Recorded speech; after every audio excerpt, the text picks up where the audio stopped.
Alrighty-o, so it is July 11th of 2024 at 2:17 a.m. in the morning.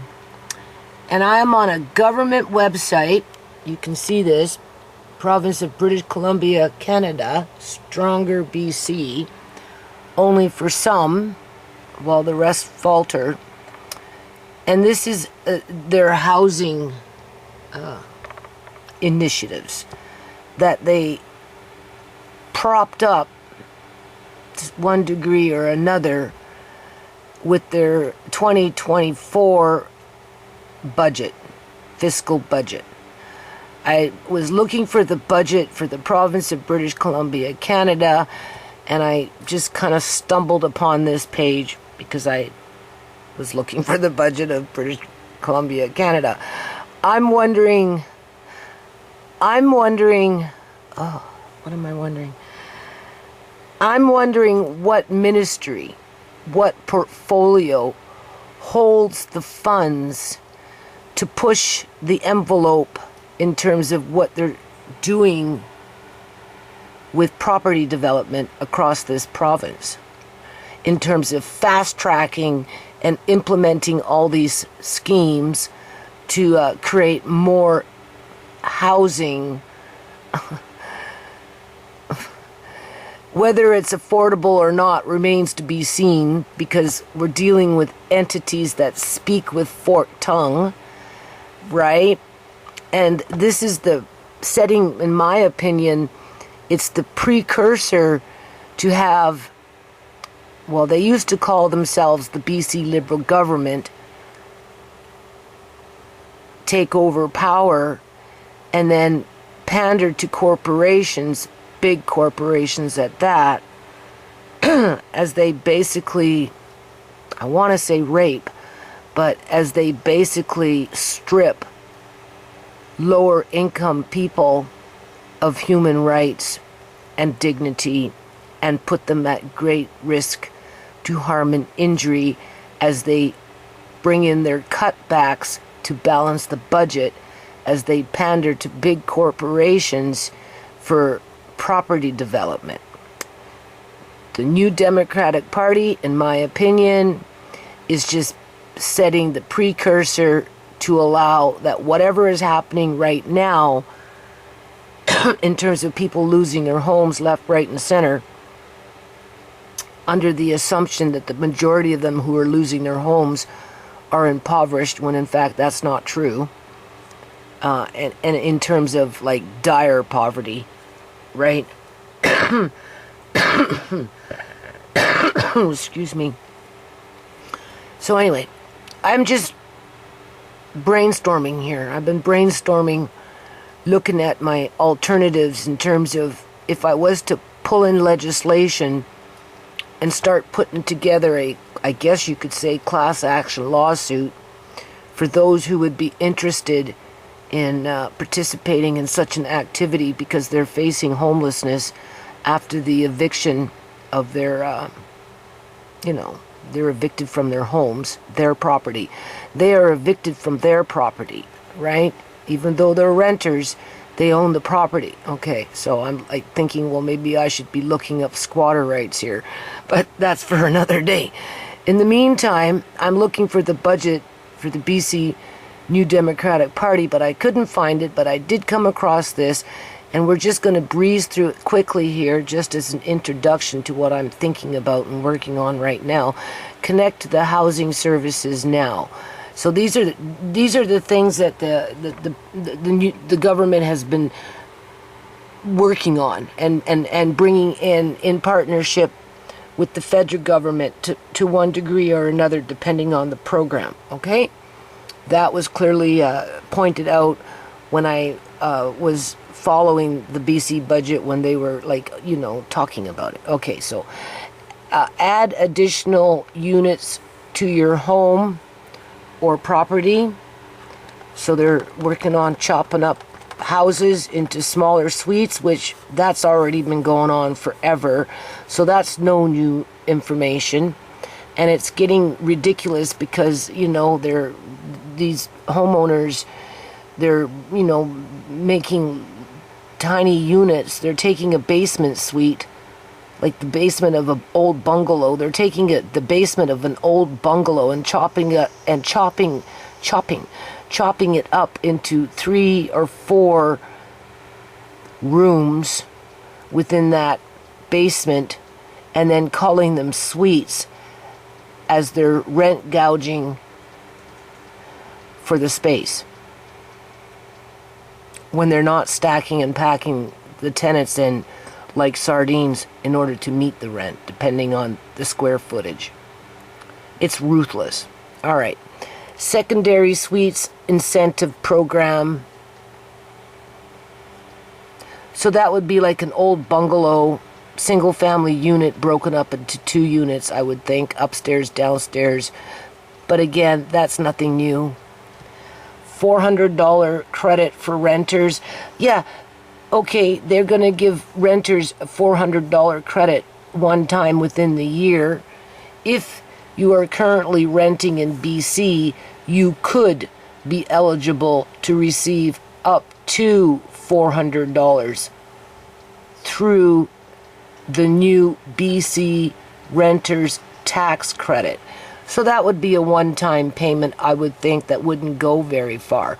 No action is required outside of completing your yearly income tax and benefit form. So they've already plugged that into the federal government through the taxes, right? Okay. This one here, do you have an unfinished basement? Remember I said they take the unfinished basement and they break it up into either as a whole unit and will rent it out as a whole unit, right?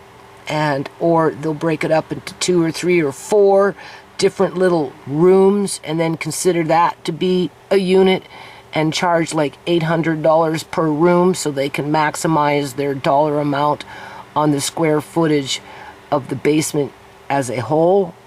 Like, right? They're not even legitimate suites, but they're being made. That's what's across with my neighbor on the house there with the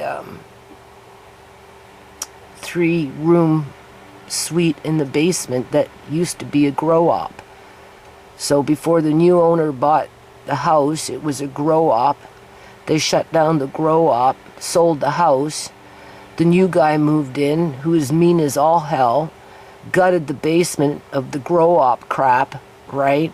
And then just proceeded to build 3 little dinky suites where 2 of them are just one single room and renting them out at maximum dollar rate. Yeah, it's crazy. Okay. Residential tenancy branch. They're trying to make it sound like the residential tenancy branch will actually fight on behalf of the tenants being evicted from their homes, as in the case of what happened with the 57 apartments that are being evicted. If all 57 apartments were to file something against the property owner for the eviction, the Landlord and Tenancy Act would automatically, by default, just because of the way the system's rigged against the public, to side with the property development, because the government itself is now propping up the property developer, right? Rental assistance programs. Rental assistance programs are available for those who qualify for help, and you're only looking to maybe qualify for a few $100s a month that will go towards your rent, but it wouldn't pay your rent. And for how long that program would last remains to be seen, because they can change legislation at any point, or they can just cut you off and say that, you don't qualify anymore, like they did with me when they cut me off of welfare and said, that's it, you don't qualify because, blah, blah, blah, when in fact it was a flat-out lie, and they committed fraud by doing so, right? In terms of whatever they were cut me off welfare for, it wasn't even applicable to me, but they did it anyway. So, take this with a grain of salt. That's what I'm trying to say.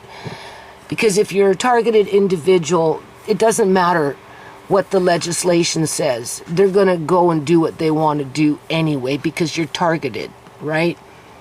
All right, and then we've got rent banks support for short-term financial challenges. So I guess if you have to move or something like that and you don't have moving money, or maybe you don't have your damage deposit, you can go to this organization, which has been around for a very long time. So this is nothing new either. And borrow the money and then make payments to pay it back after the fact, right? So that you can have damage deposit, or you can get a truck, or that's what that's meant for. But that's been around for years. Anyway, building more homes for middle income earners. This is where the federal government is now subsidizing partial rents, mortgages. They're starting them off with the rent, and then they're going to help them to buy whatever it is that they purchased, one of these things, right? Okay, this is the federal government, right? By continuing to subsidize, I don't know for how long it is, because when I went to that rally and brought that subject up, somebody mentioned that it was only for 1 year. But that remains to be seen. Either or, it is a subsidized program for the middle class to get them, to trick them people into these buildings, thinking that they have the opportunity to purchase their suite, to which once they do that, they become responsible for the deterioration of the building when the pipes start popping, those metal rings that I told you that are clamped on to hold the pipes in place, the water pipes. Or, you know, these places oftentimes will have drainage problems because of the way they were put together, because they're kind of prefabbed. They're not really made that well. They use Presto wood, right? You know, they use plastic pipes with clamps for plumbing. And they have issues, right? A lot of them have issues. So the more that they can offload those issues onto the owner of the suite, right, then it becomes more cost effective to continue building those types of buildings and, you know, leave the problems behind once you sell off the suite, right? So the government is involved with that. I don't know what you would call that. Offloading, you know, it's a form of trickery. People don't really realize what they're getting into once they get there, and then they're having to pay all these repairs, and sometimes these places can't even be repaired, and, you know, it's just okay. So anyway, simplifying the building permit process. This is the big one. This is the one that's pushing the envelope when it comes to evicting whole apartment buildings without any consequences attached to the politicians that are fast-tracking and pushing the envelope to create basically a glut of homeless people or impoverished people that have no means to house themselves, because it's another form of manufactured poverty that will create a workforce that, through legislation, will be easy to exploit and maneuver within society to you know, supply and demand. You know, they're a commodity. The government is creating a class of poor people that just automatically by default becomes a commodity to be exploited at a later date. And I am going to compare that to the Irish potato famine.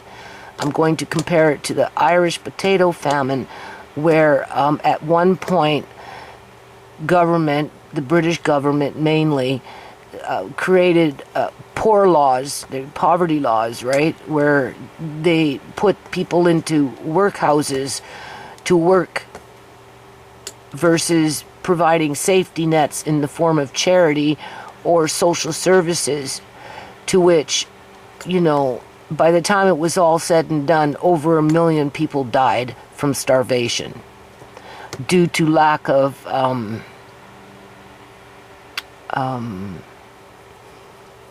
good governance, because the British government used the commodity that they had to build their railroads and whatever at a very minimal cost of, if you don't work, you don't eat.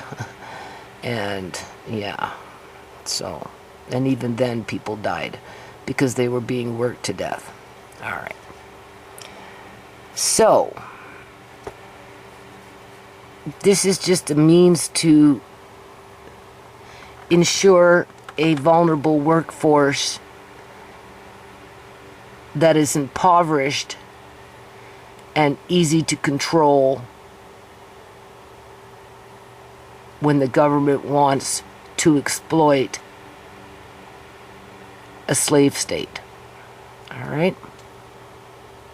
Because by bringing in this allows the government on all levels to expropriate apartment buildings, homes like mine, for the illusion of building homes for everybody in this province, which is a bunch of crock. So there's that forked tongue again. Okay. We're coming into a lot of forked tongues here, people.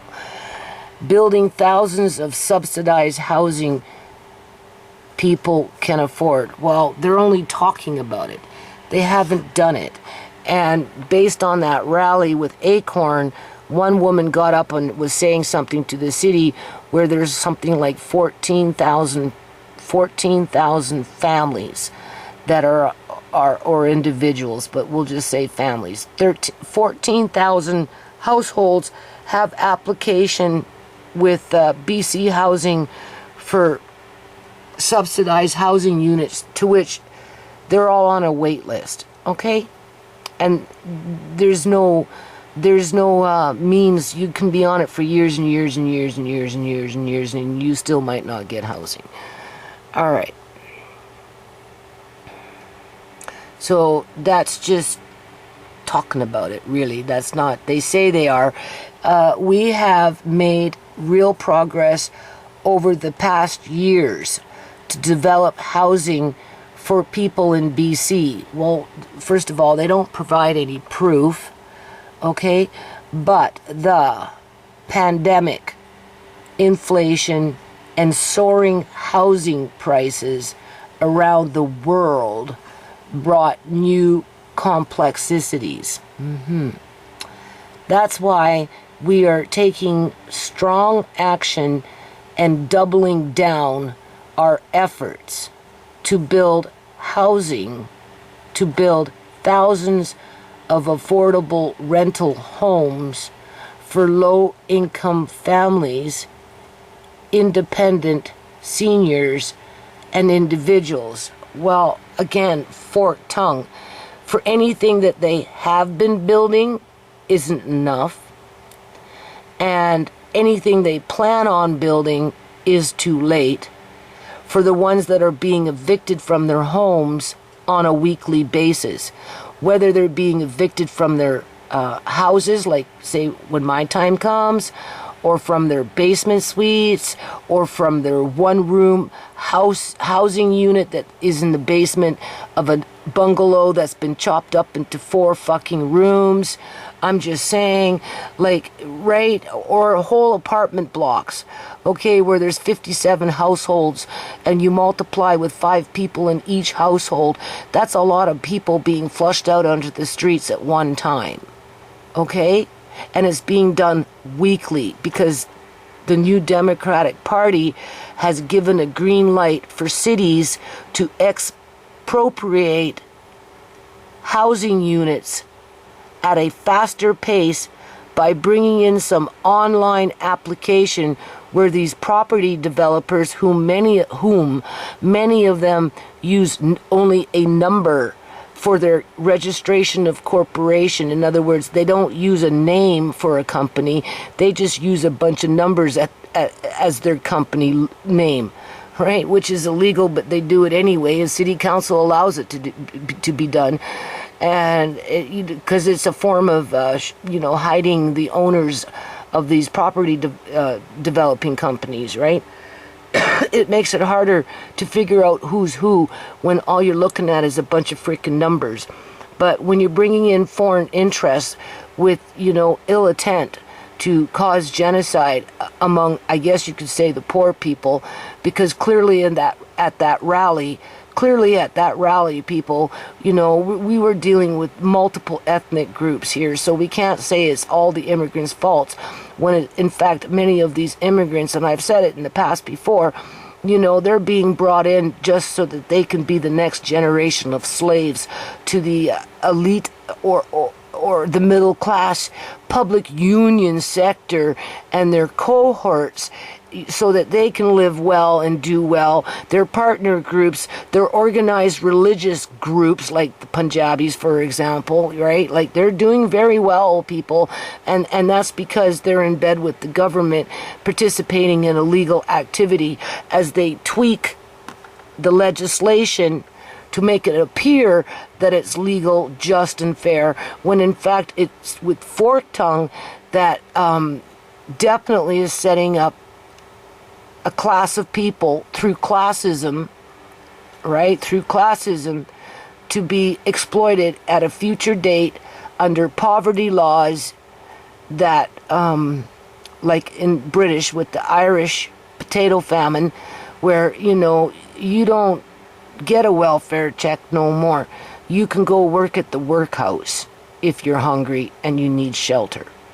And again, to whom many people were worked to death and died. Okay? All right. And then we've got, I'm just thinking out loud here, people, delivering more secondary suites, townhouses, duplexes, and triplexes in communities. So they're kind of like repeating themselves here, just adding in a few extra words to make it look like they're building in more housing. Okay, so BC needs more housing options, but outdated zoning laws are limiting many communities to only condo towers and houses for just one family. Well, I don't know about that, because they're building they're building a whole bunch of these townhouses all in a row, ugly as all hell. These monster houses, which they designate as multi-family homes, because they're designed for the Punjabis, so that, if they all want to live together under one roof, the house is big enough where they could do that. But oftentimes their wealth is so established that you've only got 3 or 4 people living in those houses outside of the maids maybe downstairs, because there's maids in there, people. But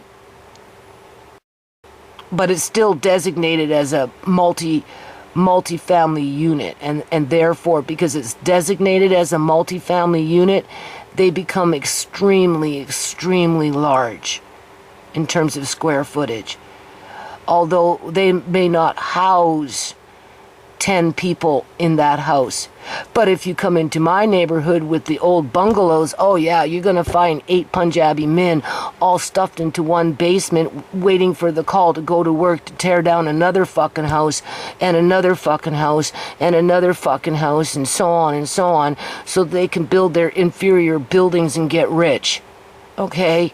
And then before long, those 8 that were stuffed in that basement suite, among all the other basement suites that they take over, or upper floors that they take over, and that's just the fact, right? They can now brag about how they own homes because they work so hard destroying other people's homes. They don't tell you that part. They just said that they worked hard to get what they want. Yeah, well, why don't you tell the truth? You work hard by destroying other people's homes, to which the government is being negligent to acknowledge. Because they're running a scheme here. They're creating a slave state that they can exploit through poverty laws. Only they try to make themselves look like they're civilized because they put it under the Ministry of Poverty Reduction and Innovation in terms of a quote-unquote welfare check. What good is a welfare check if you can't afford housing? Oh, I know. You still got food while you're running around out in the streets.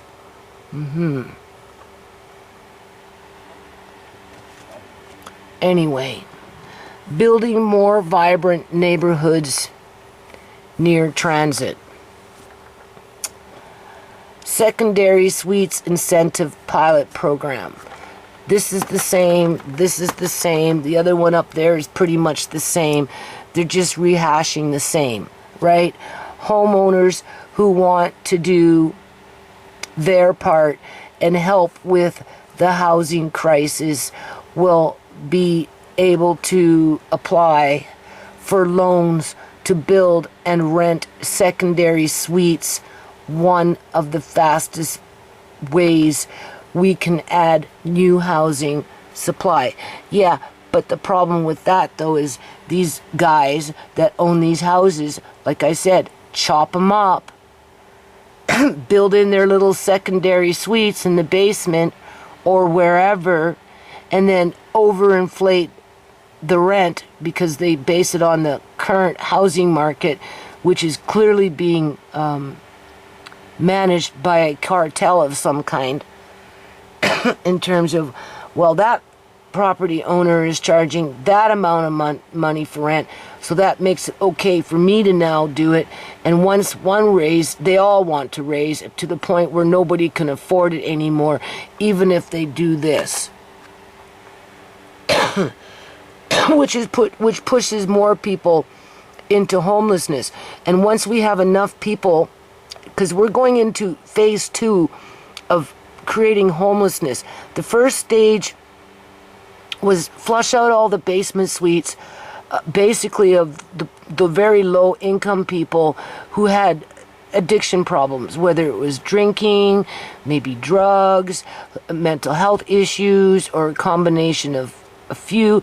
The point is they were basically functioning addicts or alcoholics or whatever it was, but as soon as the rents started going out and up and the landlords started flushing them and pushing them out onto the streets, they all ended up on the strip in their tents, for a large majority of them, as the immigrants were coming in, taking those suites that those people used to live in. And now that the majority of addicts are dead because of the fentanyl being pumped out onto the streets to kill them off, to get rid of that problem, right? They need to replenish.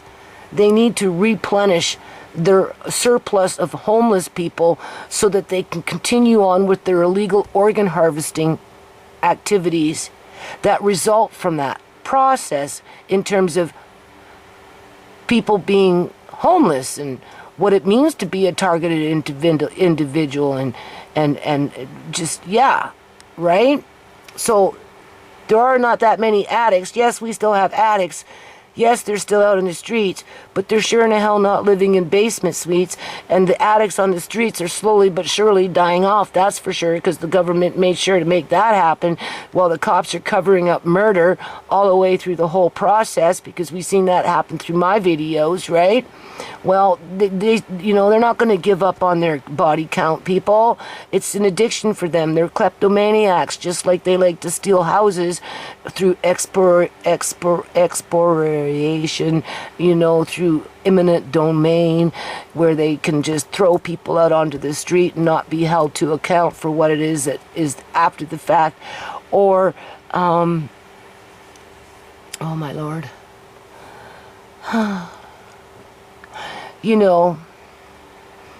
They want their bodies for whatever reason, whether they're grinding them up and putting them into the fucking food chain and selling them as hamburger, or whether they're harvesting organs and transplanting each and every organ that they're harvesting, which I highly doubt. I think some of these organs are being used for other means. Definitely adrenochrome is blood related, and relates to that fear factor with the loosh harvesting, and then we've got the rituals with the witches and the warlocks with their satanic activities, and the sacrifices, right? So, people are dying for different reasons and having their bodies pillaged for different robots, to put teeth into robots to make the robot look more real so that you're convinced that that's a human being that you're looking at and talking to when in fact it is not. They're not going to give up on that, people, but as the homeless people that are basically the addicts and the alcoholics and the ones that were just on very low income that got flushed out of their basement suites in 2015, 2016, 2017, as the rents were creeping up to keep them out, as the government was bringing in the immigrants with their subsidies to move them in. Well, now a lot of those homeless people from the first wave are already dead, okay? So the government needs to find a way to fill that gap. It boils down to supply and demand, right? The supply is dwindling, so they need to refill the supply. I don't know how to say it any other way. So now they're evicting low-income families that are like not drug addicted, that are not polluted with alcoholism, and the whole household is suffering. They're not easier to just throw out by justifying, well, you're an addict, get the hell out. They're not even acknowledging that they're a normal family just trying to live a life from wherever they came from, whether they were born in Canada and were impoverished, or whether they came to Canada and are impoverished. The point is, the government needs that homeless quota. They need that dysfunctional household to be able to go in and start picking off one here and picking one off there for different reasons, right? Whether it's to prop up the Ministry of Children and Family Development with their foster care fucking program, or whether it's to have dead bodies roll up at the hospital at taxpayers' expense and then pillage those bodies to make a profit, to funnel money back into the housing market illegally through the black market of illegal organ harvesting, right? I'm just saying. Right? So kick out 57 families from one apartment building. Kick out another 7 households from 3 houses.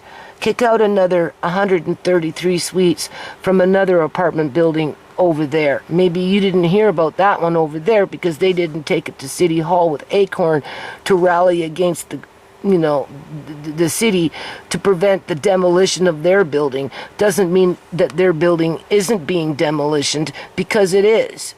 You're just not hearing about it. And through every demolition of an apartment building, one over here, one over here, one over here, that's being targeted against specific individuals when it comes to their incomes, with no prospect to move to a safe place after the fact of the eviction, only creates a surplus of available human beings to capitalize on when it comes to the exploitation of their circumstances, where they either disappear completely off the street and you never hear or find them again, or they end up getting murdered, whether by fentanyl or maybe they got beat up or something. Who knows, right? Anything could happen. But the point is their body becomes available, right? And so on and so on and so on. This is how I interpret all this. Creating housing targets so more people can live closer to where they work. Speeding up permits and approvals to get homes built faster, and this is where they are bringing it online. A new streamlined permitting process will make approvals easier, so construction on new homes for people can get underway faster. So you're going to kick out 57 families from an affordable apartment complex to put them into direct harm of injury, right? Because there are no available resources for them to move into an affordable house after the fact, and that's just the bottom line. And that's why you heard them talking about facing homelessness once the evictions go through, right? Which is not an eviction. It's oh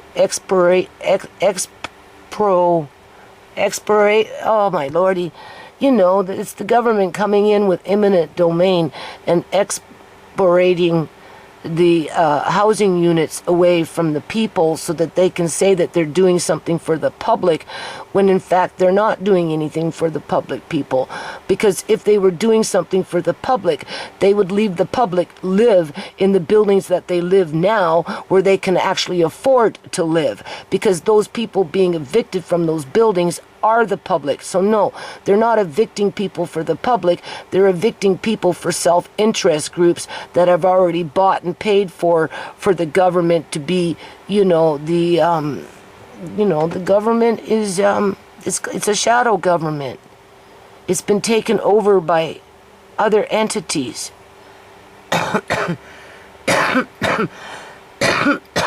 And they use their legislation and they skew everything together and they blend everything together and they speak with forked tongue so that you can't figure out how to defend yourself, right? Well, anyway, okay, building more homes on campuses for post-secondary students, to whom a lot of those students are overseas students, and only the government really benefits from that. So anyway, some of these things are a repeat.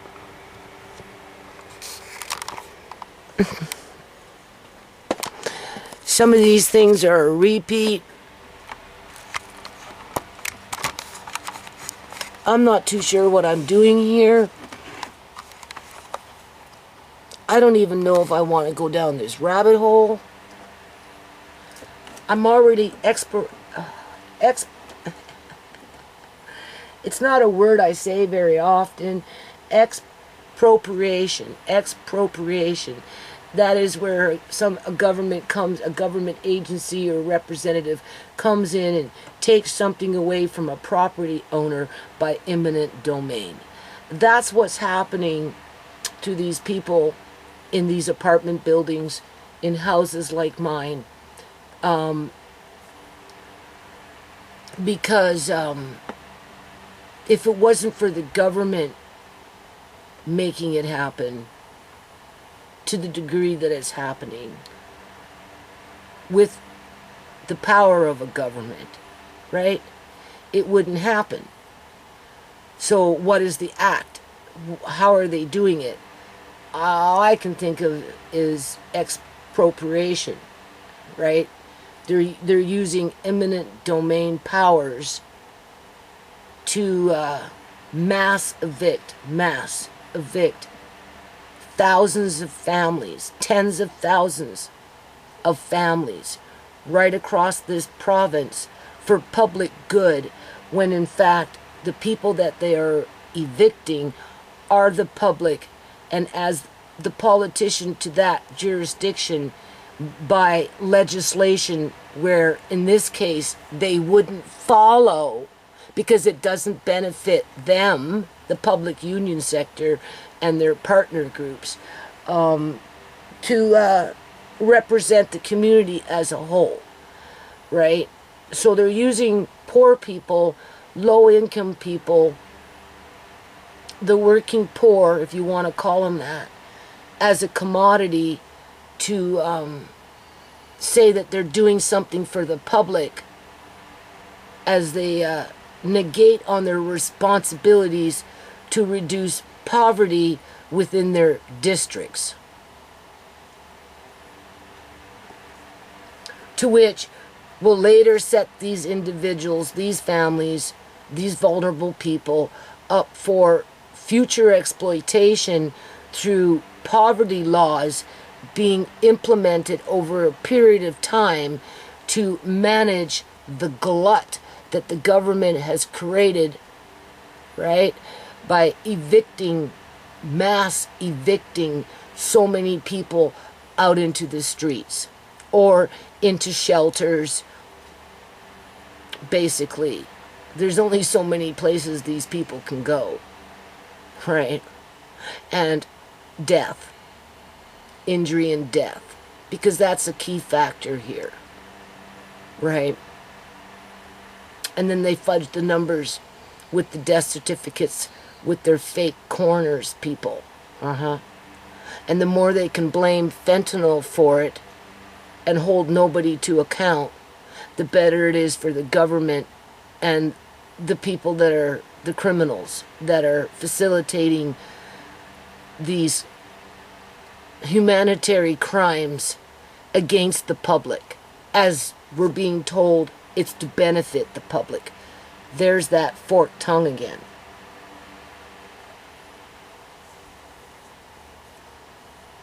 Because I'm going to end it on this, okay? And I'll just keep it fucking short here, right? Boo-boo short, sorry.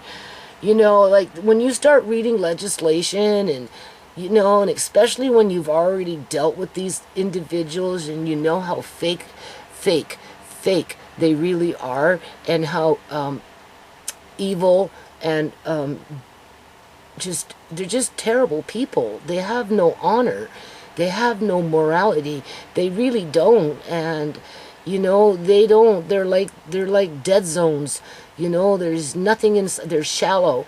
They're hollow inside, right? And with that, they're capable of anything that's evil people.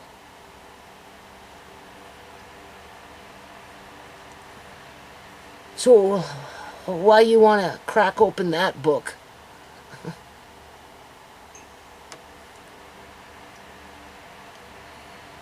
But I'm brainstorming.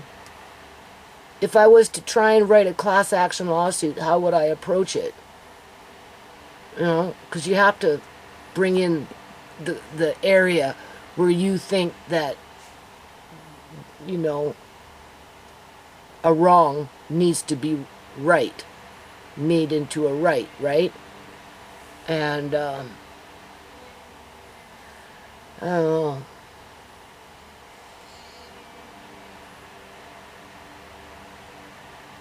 I'm pretty sure I'm on the right track. Yeah. Because without the city or the government, the provincial government, doing what they're doing, the property developers couldn't do what they're doing. So right there it becomes an interest group between the three of them. Where the problem is they're saying they're doing it for the public. But as they do it for the public, they're creating a slave state by mass evictions of people who do have human rights, to which, if you came in on that foot, I mean, it's not going to go very far, because again, we're dealing with hollow individuals that don't even acknowledge that they're kicking out humans, right? They see the humans that they're kicking out into the streets as inferior, you know, less than a dog. Dogs get treated better than humans, right? Dogs have more rights than humans, right? So, you know. But I don't think eminent domain expropriation legislation is enough. I almost want to, I'm afraid to though, you know, because I don't want to get too deep into this rabbit hole and lie to myself, people. I don't want to lie to myself that I can make a difference, because I'm like, Judy, you can't make a difference. No matter how much you read, no matter how much you try and figure out a strategy to hold all levels of government to account, including the property developers, to the heinous crimes that they're committing against vulnerable people, right? You know what I'm saying? And chopping them off at the knees and making it so it becomes, you know, the air of the new potato famine, where, you know, the government's just going to come in and put a whole bunch of people into the workhouses as they snatch up on the kids so that they can funnel their money into the into those ministries with the foster care system and that type of shit, right? While they give the people freaking, you know, a bowl of soup once a day through a rationing system, because the economy continues to deteriorate, right, over the next 5 to 10 years, but yet you have that pocket of people who are flourishing off the backs of those who are in misery. You know, history repeats itself, right? So I kind of wanted to, just for the sake of it, but I'm afraid to see what I get. But I'll do it right now, and then we'll just call it a video, and I'll upload it at some point, maybe tomorrow, right? So I want to know if there is such a thing in Canada for squatter laws, right? Squatter laws. Squatter. Squaw. Wait a minute. That's a QU. Squatter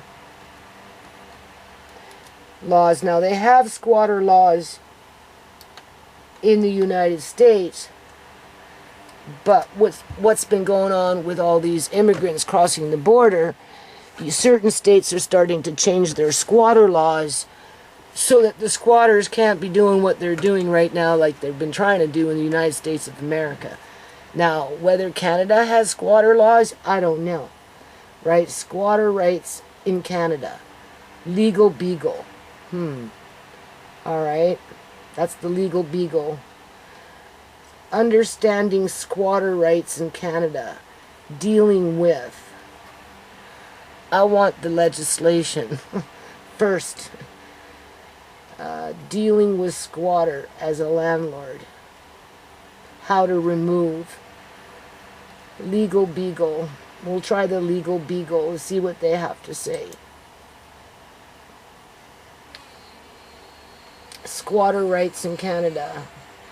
What's the matter with him? Fix him up. We're so hot in here. Andre! Andre! Andre! Oh, must have fell asleep. What's known informally as squatter rights? I don't know.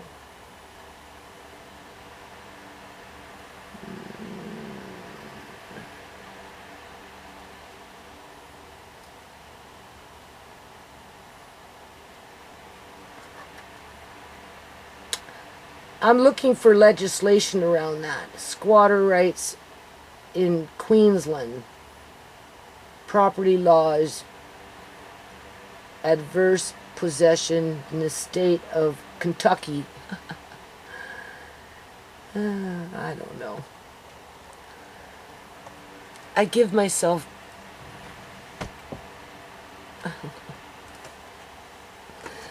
The faster I can do it, the better it is for other people. But I don't even know what I'm doing.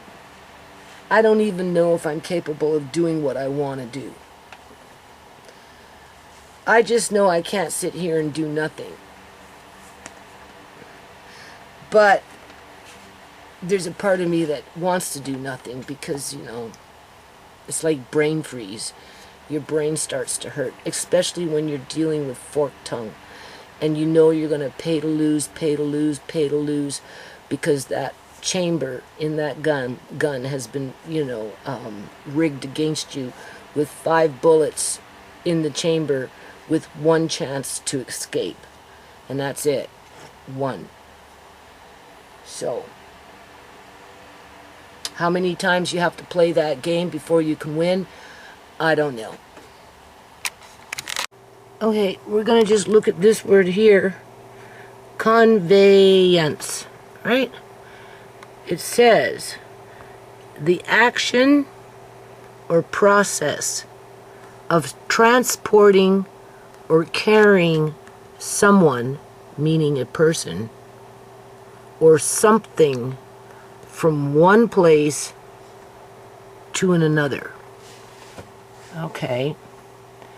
So an eviction is removing a person from one place and making them go somewhere else. They're not carrying them there, but they're forcing them there. They're making them having to go there, although we don't know what there is at this point. Right?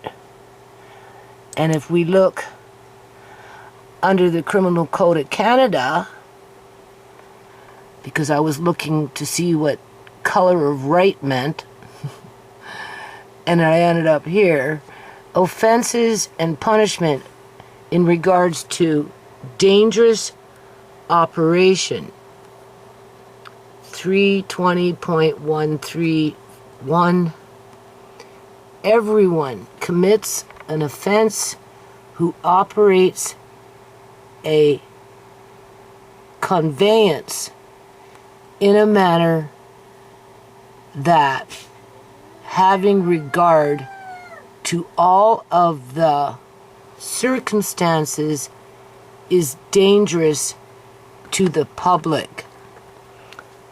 The people living in those buildings represent the public. They're being evicted under a form of eminent domain through expropriation tactics that is being facilitated through the provincial government, empowering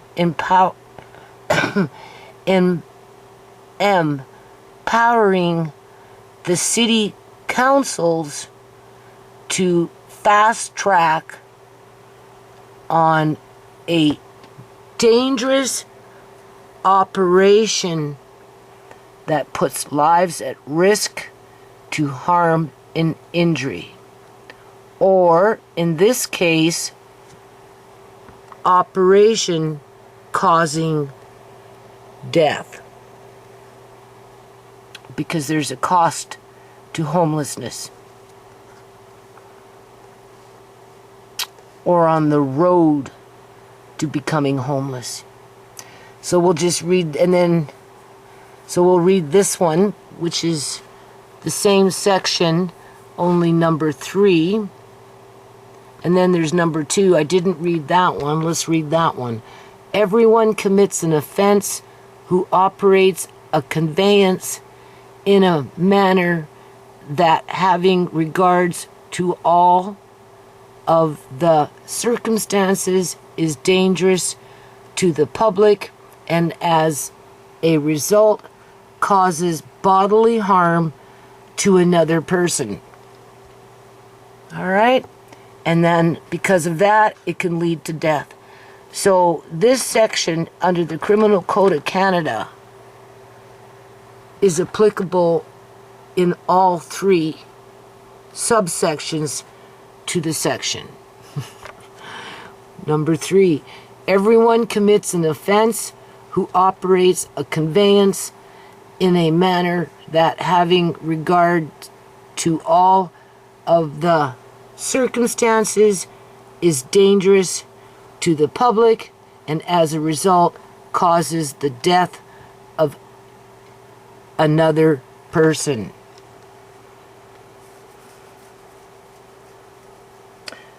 Because what the governments, more than one, are doing is creating the stage for the targeting of individuals, which will either result in injury or death, based on the dangerous operations of mass evictions through expropriation on a government level that is not following on its mandate to provide a reasonable quality of living to the constituency they represent. Okay, so I'm going to finish this video after I did whatever I did, I went to sleep, and then of course I'm thinking as I'm sleeping, people. You know when you're half awake and half asleep and you want to sleep, but you kind of like, your eyes are fluttering, and you know you're somewhat sort of awake, and then you doze off, and then you wake up and your brain is moving and thinking and your eyes are fluttering. Well, that's kind of what I was going through. At least it wasn't a nightmare yet. What do you call it? I kind of woke up thinking, because, you know, what you seen so far, I'm obviously doing some brainstorming here in terms of if I was to write any type of lawsuit, not that I'm even capable of doing it in a manner that they like it, through however they do things in terms of a courthouse and lawyers and whatever. When I was looking at what I was looking at, you know, I went and pulled up a few legislations, kind of just, you know, I didn't read the whole thing because it's daunting, and I know from experience it's with forked tongue, right? A section in the Criminal Code of Canada came up where conveyance, I'm thinking of like a conveyor belt. You know, you put something on a conveyor. Please, I hope my glasses didn't get broken.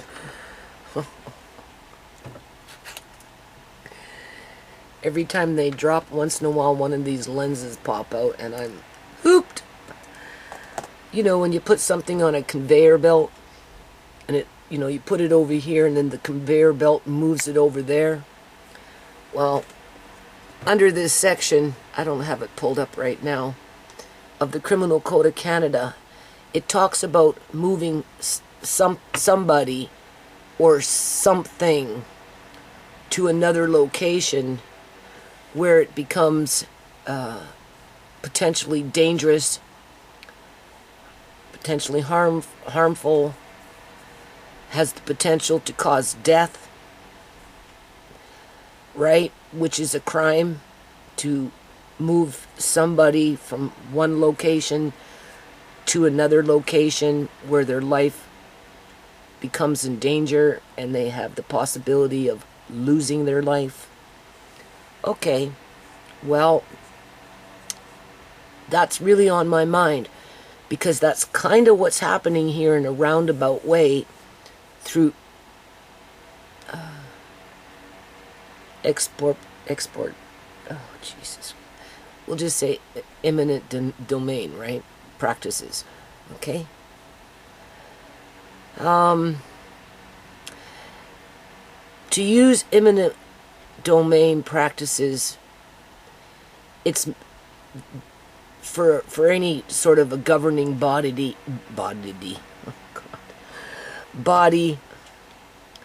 it's meant for the greater good of the quote-unquote public, right? They do it for the public to run a highway through or whatever. That's just one example.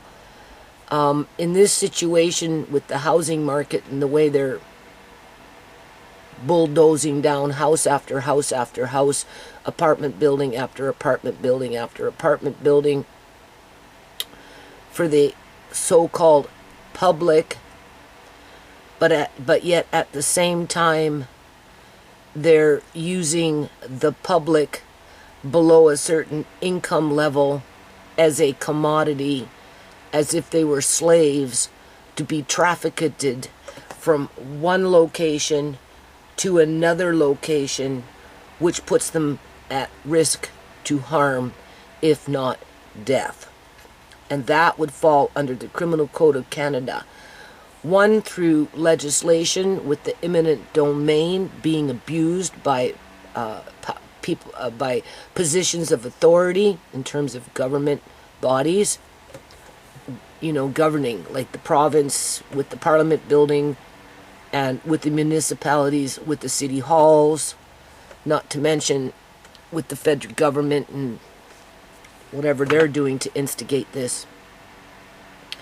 So, also, and the reason I turned on this camera is because, you know, from the moment I woke up, I was thinking about it.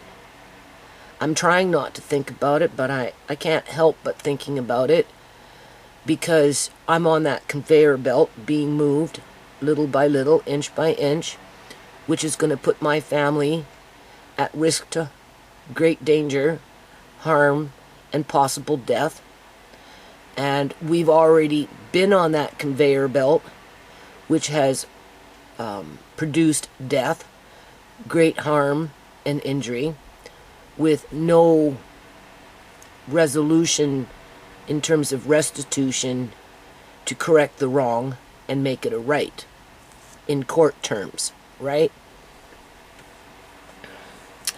So, in addition to adding on to that, what I just said, I'm like, okay, they're upping the ante with the Landlords and Tenancy Act branch, so that as people are coming in fighting for their rights to keep their housing because they can't find anything else to move into that's affordable, we know the cards are rigged. We know the chamber is rigged against the public, the people, the public, the ones that are being targeted, right, through that eminent domain activity that is coming in through the back door, right? I'm sure there's loopholes in there, but to where whatever people are going to do to fight for their rights, you can almost guarantee out of every claims that are put forward in front of the Landlords and Tenancy Act branch, maybe one might be in favor of the tenant, where the other 9 will be evicted. And that's when they call in the sheriffs to lock the door and everything else to follow through on that eminent domain that the government initiated. Not the property owners, people. Not the property developers. In this situation, it was the government that initiated it, because only the government has that kind of power for the greater public, for the greater good of the public. Okay? But this is not for the public, what they're doing. This is for self-interest groups, okay? Overseas, property developers, local investors within the Punjabi community, the Chinese community, whatever community, right? And they're using a, I don't want to say dumbed down, but an uneducated class of individuals who are very vulnerable to the process, because one, they don't understand what the hell is going on, never mind trying to put it into words and then write it down where it makes sense so that they can go somewhere else and try and fight for their rights, as if they are even going to get a fair chance when they get to that point, okay? And the government knows it, and that's why they do what they do, right? But as the government is doing this, and this is why I turned on this camera, because I think it's important to highlight this. And I'm trying to think, okay, I'm doing the brainstorming, I'm collecting little bits and pieces of information, trying to decipher what's important, what's not important, trying to stay focused on what's going on in a way that is applicable to government policies and that kind of crap, right? With what I just said, and we already know this because I've said it in context with myself, being locked into a house where I'm like a spider. No, I'm sorry, I'm the victim of a spider. Where I'm like this, whatever, in my case, I'm a human being wrapped up in some kind of web where I can just, that's all I can do. I can't wave my arms, I can't kick my feet, I can just wiggle in this cocoon that this spider, and it's been like this for years, people, and there is no escape, right? And I'm at the mercy of the spider that comes and feeds off of me every now and then, but keeps me alive, right? Just because. Well, when the government is, it doesn't matter the government, level of government that is, putting people on lockdown financially,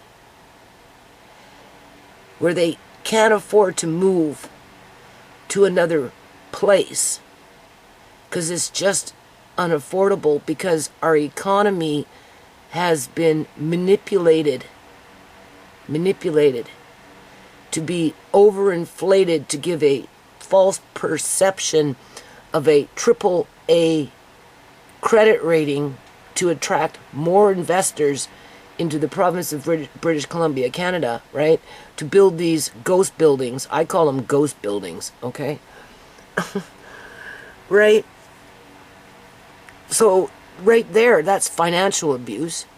Whether they're on low income in terms of social services, or whether they're on a disability of some sort of type pension, whether they're old age on old age pension, whether they're the working poor, and I don't want to call them the working poor, but when we were watching that rally, one man came in and said, I'm so-and-so, I have a job, I make $3,000 a month to support my family of 4, I'm being evicted, I can't afford $2,700 a month for the same apartment that I'm paying for right now with my $3,000 a month, with the rent being perhaps, we can say $1,100 a month.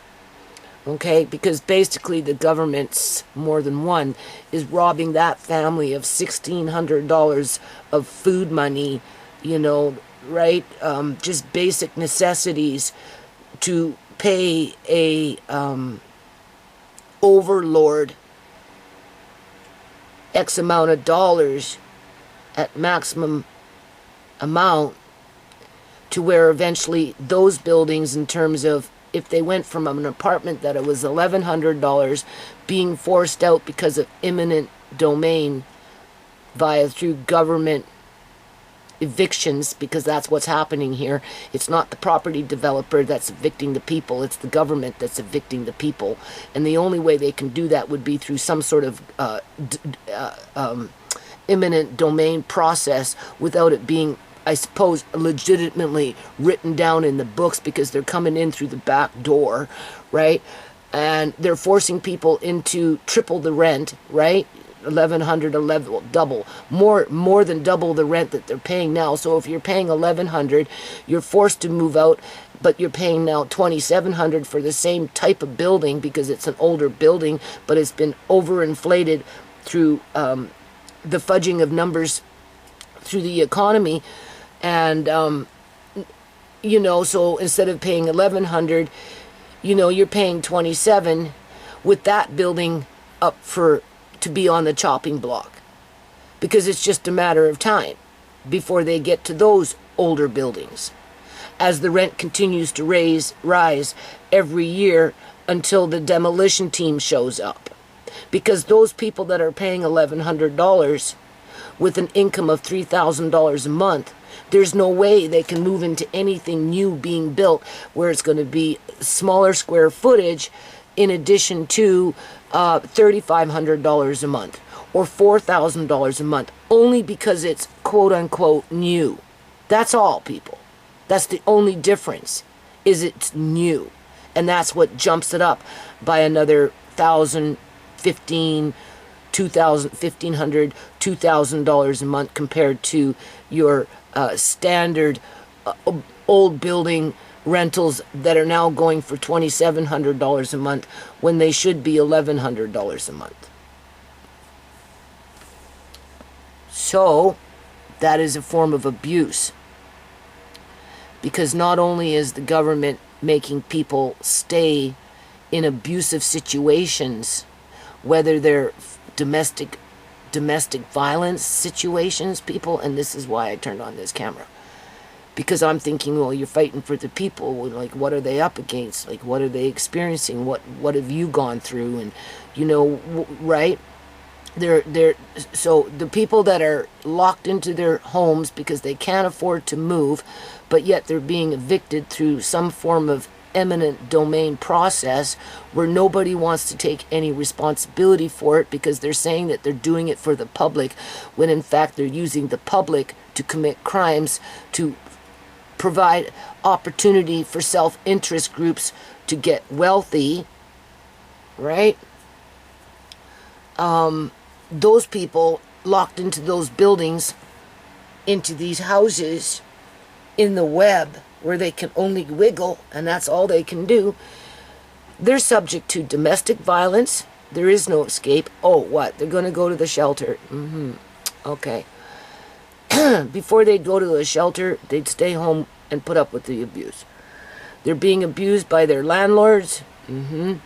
Yeah, because, you know, while you live there, before the house or the apartment is going to be demolished, the property owners, they want every dollar with as little investment back into the process to provide quality, you know, a quality of living for the tenant, because they know at the end of the day the building is going to be demolished. So this is where you get, like me, over the years, take it as is. You don't like it, you can move.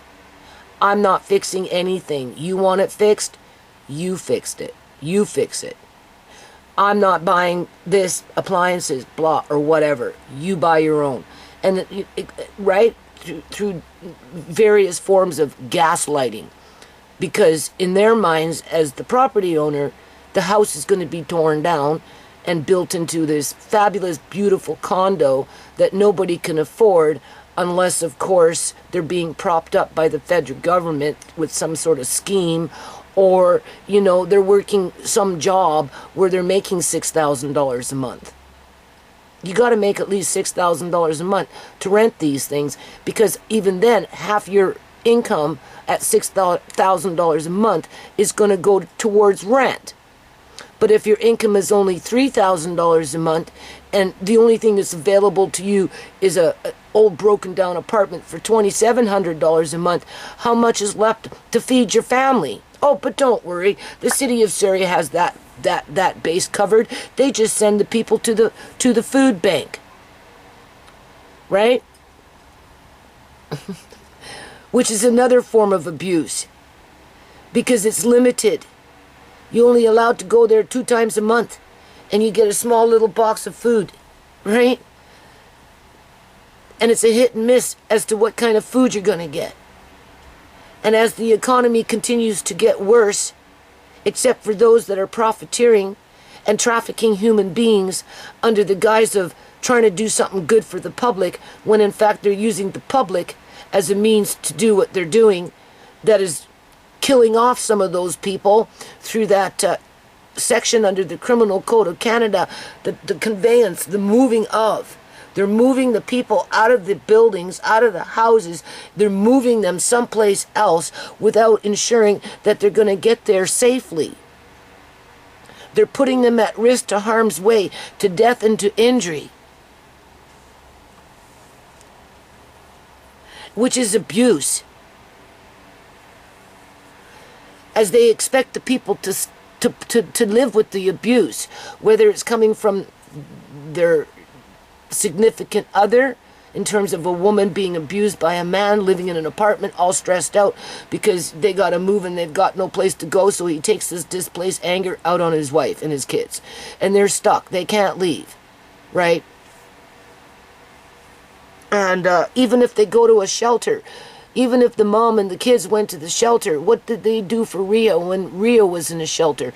She was in a shelter for quite a few months, people, and they weren't helping her looking for housing. They just moved her from shelter to shelter to shelter, and then they closed the file and told her to get lost. And then she found some broken down basement suite in some house that's a single house standing on a whole block where everything else has been torn down except for that one little house. And she's in the basement paying $1,700 for that, for a 2-bedroom. And that one's up for the chopping block. So it's just a matter of time before she's forced out of there and perhaps may have to end up at the freaking shelter again. Right? So the women, they stay. And they put up with their abusive husbands. Okay, I'm just using that as an example, right? But then they're also being abused by their landlords, right? Because the landlords don't want them there. And if they're not ready to demolish the house, when they do have them there, they don't want to fix things because they know the building is already going to be on the chopping block and demolished. So that's more abuse that the tenants have to put up with because things don't get fixed in a timely manner, people. You don't like it, you can move. If you take it to the Landlords and Tenancy Act branch, oh, sure, maybe you can get something fixed, but at what cost? With a hard-on coming after you because now your landlord's mad at you because you took him to court to fix a broken pipe? Like, come on.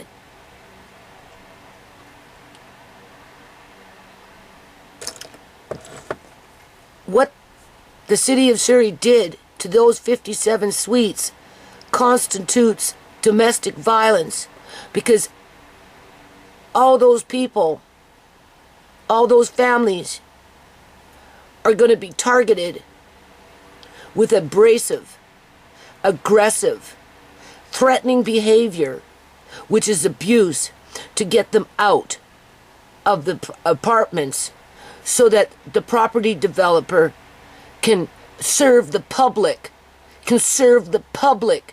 and make it good for everybody. So, but not those living in those apartments. So what does that mean? If you say everybody, why are those people not included into that equation? What are those people? What do those people represent? Well, they represent the slaves, people. They're the commodity. So now we're getting into human trafficking. The procuring of, living off the avails of, because it's kind of like procuring. The government is procuring the prostitute, the income from the prostitute, and giving it to the pimp, the property developer. Because those individuals in those houses are basically slaves, enslaved like a prostitute would be enslaved with a pimp. They only generate an income. As they're being put on a conveyor belt, moved from over here to over there, from over here to over there, with no guarantee that they're going to get to over there safely. No safe place to go.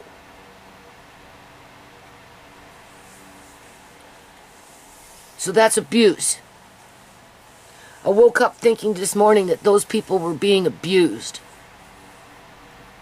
on various levels by different agencies. Provincial government. We're not going to focus on the federal, because, right? We'll just focus for the province. Provincial, municipal, right? And of course the property developers, because all three are in bed with each other, facilitating a farage. There's that word again, a farage, saying that we're doing this for the public because we need the housing for the public, but yet they're using the public as a commodity, as a slave to facilitate the ability to create something that's supposed to benefit the public, when in fact they're putting the public at great harm to injury and death while they do it with their forked tongue, with their double speak, with them not following their own legislated mandates. As they fudge the numbers, jimmy the books, right? Do what they want, right? Cut backroom deals with bribes, traffic body parts, right? They need that slave state on the run because it brings in the bodies, people. Out of 57 suites, somebody's going to die as that transition from being over here to being moved over there. Somebody's going to die. And a public union sector worker is going to come in, snatch up on the body because the system is already in place, and wheel and deal with those Dr. Bars, okay? The ones with the turbans that don't speak very good English, but like to go to their temple and brag about how fucking rich they are as they're pillaging bodies and selling the organs and the teeth on the black market. Because we're dealing with interest groups, self-serving interest groups that are very abusive. They're bringing in the immigrants as a replacement to the ones that they've already harvested out here illegally. Okay.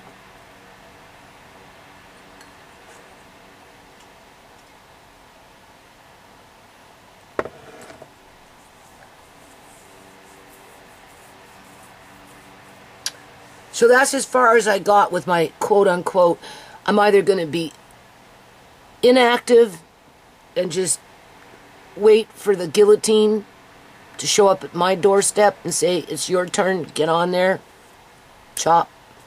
Or, here's your gun. We gave you that one chance to escape. But being that you couldn't do it, we put 6 bullets in the chamber now, so you might as well just knock yourself off and call it a day and keep it simple on everybody else, and we'll just write it off as assisted suicide. Because, you know, you're expected to give back to society and make it good for the public, because somehow you don't belong to the public. Right? Those people in those buildings, they're not the public. If they were the public, they would be treated as if they were quote-unquote the public. No, they are the commodity. They are the expendable body parts that is on a conveyor that's going to be over here and then moved over there, and the government doesn't give a rat's ass as to the harm and injury that it created with its eminent domain practices that are, I'm sure under some legislation is illegal. Yeah. Now, wow, what a great way to start your day.